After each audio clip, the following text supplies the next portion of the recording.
اسلامیت کے معزز دوستوں، میں ہوں اصغر علی اور آپ تمام دیکھنے اور سننے والوں کو السلام علیکم۔ ناظرین،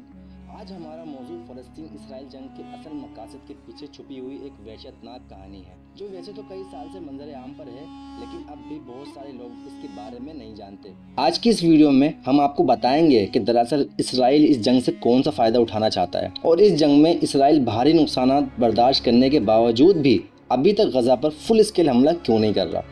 اس بارے میں مکمل جاننے کے لیے ہمارے ساتھ چلیے۔ اس ویڈیو کو آخر تک خود بھی ضرور دیکھیے گا اور اپنے دوستوں کے ساتھ بھی ضرور شیئر کیجیے گا۔ تو ناظرین گرامی، 2012 میں ایک اسرائیلی ہیکر گروپ نے بظاہر اپنی جانب سے ایک اینیمیٹڈ ویڈیو جاری کی، لیکن ہم سب جانتے ہیں کہ دراصل اس ویڈیو کے ریلیز کے پیچھے اسرائیلی حکومت کا ہی ہاتھ کار فرما تھا۔ اس ویڈیو میں جیسے آپ اس وقت اسکرین پہ دیکھ سکتے ہیں، یہ دکھایا اور بتایا گیا ہے کہ کس طرح سے پوری دنیا کو آہستہ آہستہ جنگ کے میدان میں کھینچا جائے گا، اور یہودیوں کے جھوٹے اور کذاب مسیحا یعنی دجال کو کس طرح سے دنیا میں گلوریفائی کر کے پیش کیا جائے گا۔ اس ویڈیو کا سب سے اہم حصہ وہ ہے کہ جس میں یہ دکھایا گیا ہے کہ اس جنگ کے دوران کچھ میزائل مسجد اقصیٰ پر آ لگیں گے اور مسجد اقصیٰ کو تباہ کر دیا جائے گا۔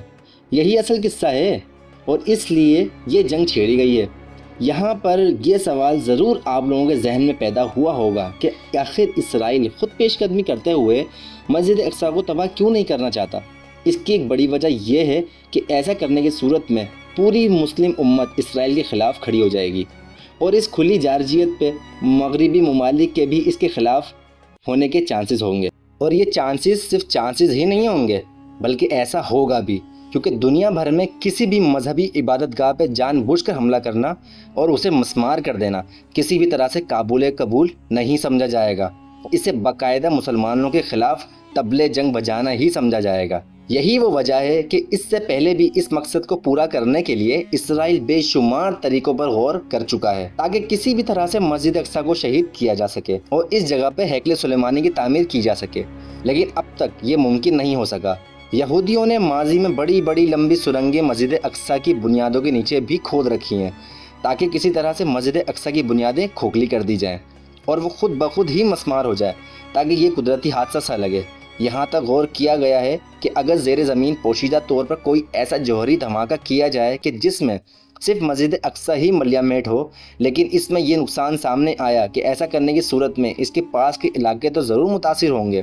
اور اگر ایسا ہوا تو اس سے پیدا ہونے والی تباہی بہت بڑی ہوگی۔ اگر یہ بات کھل گئی کہ ایسا اسرائیل نے جان بوجھ کر کیا ہے تو اس کے نتائج بھی بے حد بھیانک ہوں گے۔ دوسری جانب اتنے چھوٹے درجے کا دھماکہ تو بالکل بھی نہیں کیا جا سکتا جس سے صرف مسجد اقصیٰ ہی شہید ہو۔ یہ بیان کرنا تمام طریقوں کے بعد اسرائیل کے پاس ایک آخری طریقہ جنگ ہی بچتا ہے کہ کسی طرح سے جنگ کو بھڑکایا جائے اور دوران جنگ کسی بھی طرح سے کچھ راکٹس یا میزائل مسجد اقصیٰ پر فائر کر دیے جائیں،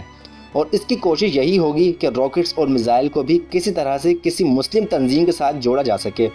تاکہ دنیا کو یہ تاثر دیا جائے کہ یہ دراصل ان کی اپنی کارروائی سے شہید ہوئی ہیں یا پھر کسی غلطی کی وجہ سے میزائل مسجد اقصیٰ پر آ کر لگے ہیں۔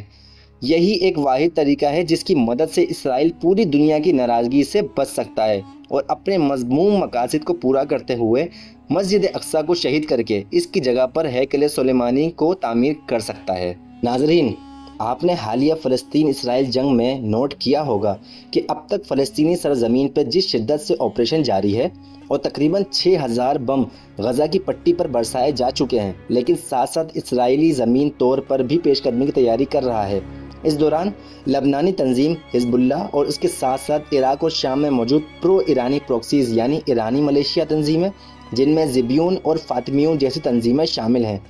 ان کی جانب سے بھی یہ دھمکی دی جا رہی ہے کہ اگر اسرائیل نے غزہ میں گراؤنڈ آپریشن کیا تو ہم بھی جنگ میں کود پڑیں گے۔ دراصل یہی اسرائیل کی سازش ہے۔ آپ نے شاید کل کی خبروں میں یہ نوٹ کیا ہو کہ ابھی تک اسرائیل نے غزہ میں زمینی آپریشن یعنی گراؤنڈ آپریشن شروع نہیں کیا، اور موسم کی خرابی کا بہانہ بنا کر اسے روک دیا گیا ہے کہ موسم کی خرابی کی وجہ سے ہمیں فضائی مدد پوری طرح نہیں مل سکے گی اور لڑاکا طیاروں کی مدد سے حملے کرتے ہوئے ہمارے فوجیوں کی جانوں کو خطرہ ہوگا۔ حالانکہ آج کل غزہ کا موسم بالکل صاف ہے۔ دراصل اسرائیل اپنی پوری ملٹری غزہ کی طرف سے جمع کر رہا ہے اور اس کی بھی یہی کوشش ہے کہ کسی طرح سے دوسری تنظیمیں بھی اس جنگ میں کود پڑیں اور حماس کے شانہ بشانہ لڑیں تاکہ اس جنگ کے دوران بہانہ بنا کر مسجد اقصیٰ کو شہید کرنے کا اپنا منصوبہ پورا کیا جا سکے۔ یہی وجہ ہے کہ اسرائیل ابھی تک گراؤنڈ آپریشن شروع نہیں کر رہا۔ اس کو انتظار ہے کہ کم از کم کوئی ایک پارٹی میدان میں ضرور کودے۔ دوسری جانب اس معاملے میں بھی روس بڑھ چڑھ کر حصہ لے رہا ہے اور اس نشان میں ایرانی ملیشیات کو اسلحے کی بھاری کیب بھی پہنچا دی ہے۔ عین ممکن ہے کہ روس بھی اس جنگ میں حصہ دار بن جائے۔ اگر یہ جنگ شروع ہو گئی، انتشار اور افراتفری کا ماحول ایسا بنے گا کہ اس ماحول کا فائدہ اٹھاتے ہوئے مسجد اقصیٰ کو بڑی آسانی کے ساتھ شہید کیا جا سکے گا، اور یہ بھی ممکن ہے کہ اس کا ملبہ خود مسلمانوں پر ہی ڈال دیا جائے۔ دوستو،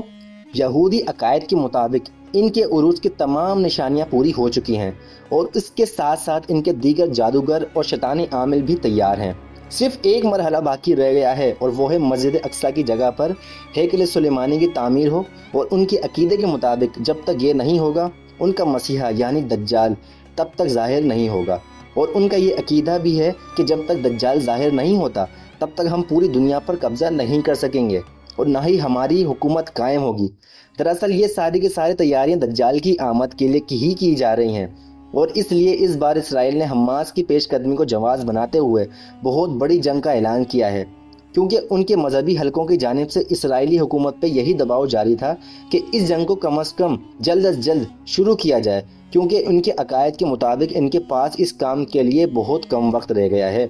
اور ابھی انہوں نے مسجد اقصیٰ کو شہید کر کے اس کا ملبہ ہٹا کر وہاں پر اپنے ہیکل سلیمانی کی تعمیر بھی مکمل کرنی ہے۔ یہی وجہ ہے کہ اسرائیل اس وقت زور و شور سے اپنے اس منصوبے کو مکمل کرنے میں لگا ہوا ہے، اور اسے یہی انتظار ہے کہ وہ کسی طرح سے مسلمان گروہوں کو تیز دلا کر اس جنگ میں پوری طرح سے شامل کر سکے اور اس کی آڑ میں اپنے اس منصوبے کو مکمل کر سکے۔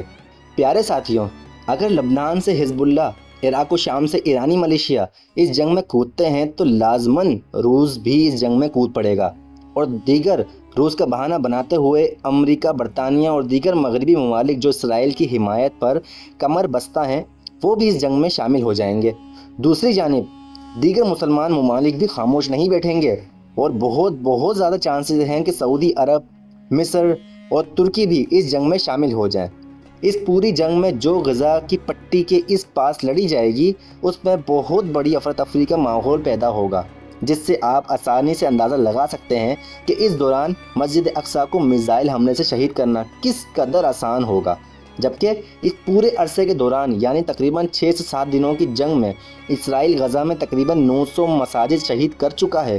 اس وقت سننے میں آ رہا ہے کہ کسی طرح سے اسرائیل کو بات چیت کے مرحلے پر راضی کیا جائے، لیکن آثار کو دیکھتے ہوئے یہی معلوم ہوتا ہے کہ اسرائیل اپنے اس منصوبے سے باز نہیں آئے گا۔